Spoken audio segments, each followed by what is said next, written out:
میرے بھائیو نکاح آسان ہے، اس کو آسان کرو، آسان کرو، تاکہ اور بھی غریبوں کے مسئلے حل ہوں، اور بھی غریبوں کے دلوں کے درد کم ہوں۔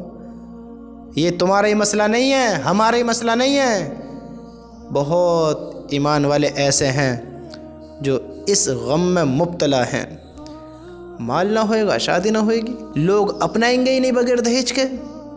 لوگوں کو دہیج چاہیے، لوگوں کو دہیج چاہیے، بھیکاریوں کی طرح دہیج چاہیے۔ صدقہ بھی مانگا کرو رمضانوں میں، بھیک مانگنے بھی نکل جایا کرو، کیونکہ اللہ نے تمہیں اپاہج بنایا ہے۔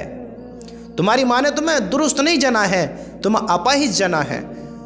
تم بول نہیں سکتے، چل نہیں سکتے، کام نہیں کر سکتے، تمہارے ہاتھ بھی اچھے نہیں ہیں، تو تمہاری شادی کرے تم دہیج مانگو ان سے کہ ہمارے کھانے خرچے بھی تو ہوں گے، دہیج کی گاڑی بیچ کر ہم اپنے خرچے بھی تو چلائیں گے، گھر کے برتن بھانڈے بھی ہوں گے، ہمارے تو بس کی نہیں ہے خریدنا، ہمارے تو بس کی نہیں ہے، ہمارے خرچے کیسے چلیں گے؟ دہیج سے ہی تو چلیں گے، زندگی تو دہیج پر گزرے گی۔ اللہ کے بندو، اللہ نے درست کیا ہے، درست بنایا ہے، تم اپنے خرچے پہ کچھ نہیں کر سکتے کیا؟ بغیر دہیج کے شادیاں نہیں ہوئیں گی، شادی میں گاڑی چاہیے، یہ چاہیے، ڈیمانڈ ہے لوگوں کی، ڈیمانڈ ہے۔ میں کسی کو ذلیل کرنا میرا مقصد نہیں ہے، میرا مقصد نہیں ہے، میرا مقصد ہے میرے بھائی اپنی نیتوں کو اچھی کرو، اچھے انسان بنو۔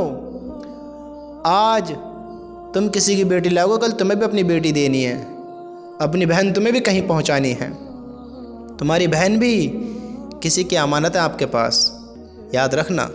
اگر کوئی انسان ڈیمانڈ کرتا ہے تمہاری بہن کی باری پہ یا تمہاری بیٹی کی باری پہ، تو تمہیں کس طرح برا لگتا ہے؟ ہو گاڑی مانگ رہا ہے، 4 پہیوں کی مانگ رہا ہے، 2 پہیوں کی مانگ رہا ہے، اپنی شکل دیکھیے، اپنی حیثیت تو دیکھ، اتنے اچھے تو نہیں ہے تم کہ تم منہ سے مانگنے لاکھ ہو۔